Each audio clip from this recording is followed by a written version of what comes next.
àsìkò tá a fẹ́ ṣe ẹjọ́ àwọn ẹ̀kọ́ òkú rẹ̀ ẹjọ́ kí stage yẹn mọ́ ẹjọ́ kó mọ́. الشيطان الرجيم بسم الله الرحمن الرحيم اللهم يا عالم صل وسلم على الباء ونقطته وشكلته صلاة تعرف لنا بها يا واحد يا أحد القلوب وتفتح لنا بها أبواب مغلقة بسر أنف والباء ونقطة وشكلته يا ذا الجلال والإكرام وهيمة الشيخ الحاج إبراهيم نياس رضي الله تعالى عنه بابا وبجاسة الله أكبر الله أكبر وما جاس بيتي وما الحاج ومجيدا tàbá wọn dúpẹ́ nínú náà ní olùwà fi wà bí tàbí ìpínlẹ̀ ilé wálẹ̀ àtọ̀nà wálẹ̀ ẹ bá sọ pé Allahu Akbar Allahu Akbar gbogbo ẹ tó fẹ́ lo 40 àbí tó fẹ́ lo tó ti jù báyìí náà lọ́nà ayé bá sọ pé sallallahu alayhi wa sallam sallallahu alayhi wa sallam kò sí àti máa fa àsìkò gbòmá ó kí gbogbo isman Lagos State àwọn bí lábẹ́ bàbá wa Alhaj Muhammad Taofik Abdulwahab Agbabiata ó kájú ẹ̀ ọmọ sàjẹkárí wa pẹ́ àti ọgbà àti àjọwà aláhàjà mojìlá alájọwà náà fún àbúdá Muhammad sallallahu alayhi wa sallam àdúrà náà ní ká ṣe fún yín àdúrà ní èsì wà sí náà ní kí á sọ bẹ́ẹ̀ ni alájà ẹ̀dá pẹ̀ máa bọ̀ wá tó alájà wa wọ́n ní kẹ́ máa bọ̀ torí tọ́ náà ẹ jẹ́ ká máa bọ̀ gbé wọ́n ní kẹ́ máa bọ̀ wá torí tọ́ náà. gbogbo àwọn abiyamọ tí a ti wà mẹ́bí àgbọ̀dọ̀ tó máa sọ pé sábíamọ wà ní gbogbo àwọn tó wà pẹ̀ alábíamọ bẹ́ẹ̀ ni ẹ máa bọ̀ wájú báyìí wọ́n ní ẹ máa bọ̀ wájú ọlọ́run jó rẹ̀ yín ara yóò máa dé dáadáa ẹ dákẹ́ máa sàmì dáadáa amina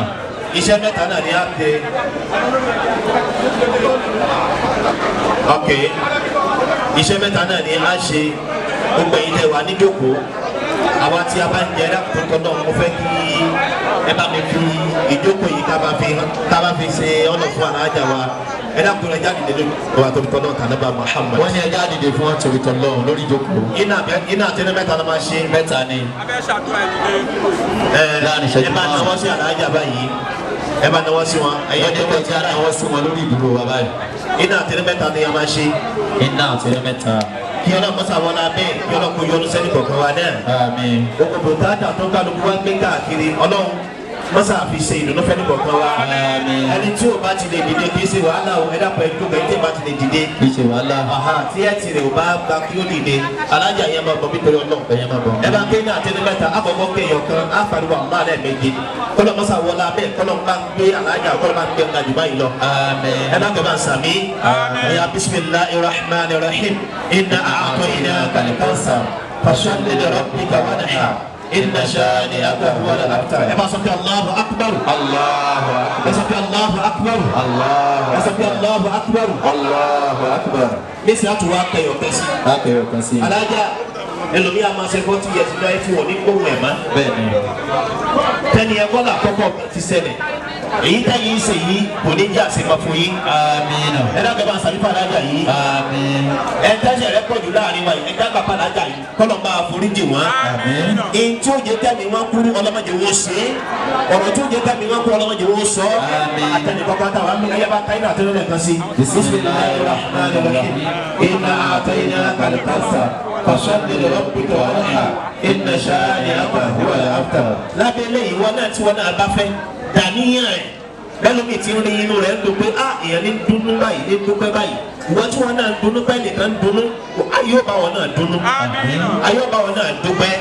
Alhaji wa Jimoh Àjàó ayé ọba yín dúpẹ́ ayọ̀ ẹ̀ ní kú ẹ̀ ní sánkú ẹ̀ ní wégbó àìsàn ẹ̀ ní wégbó wàhálà ẹ̀ ní wégbó dààmú wọn náà dàníyàn tiẹ̀ láàrin ìṣẹ́jú kan tó kù. dàníyàn láàrin ìṣẹ́jú kan. owó iná ni. Alhaji wa Lukman àti fọ́ọ̀tì ọlọ́run fi àbáríkà sí. àmín.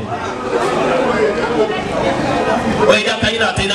بسم الله الرحمن الرحيم إنا أعطيناك الكوثر فصل لربك وانحر إن شانئك هو الأبتر أصبح الله أكبر الله أكبر الله أكبر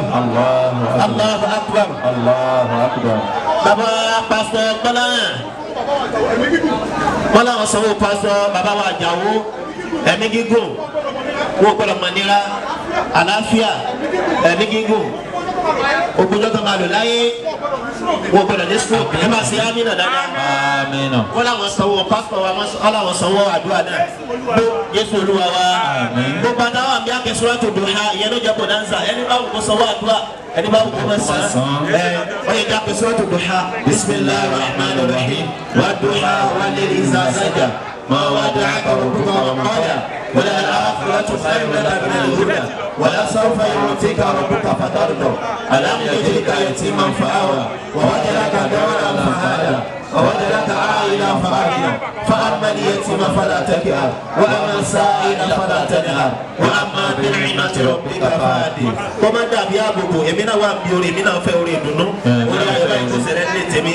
إمينا مواد وابا ويولا ما جسفو كفونا ما شمي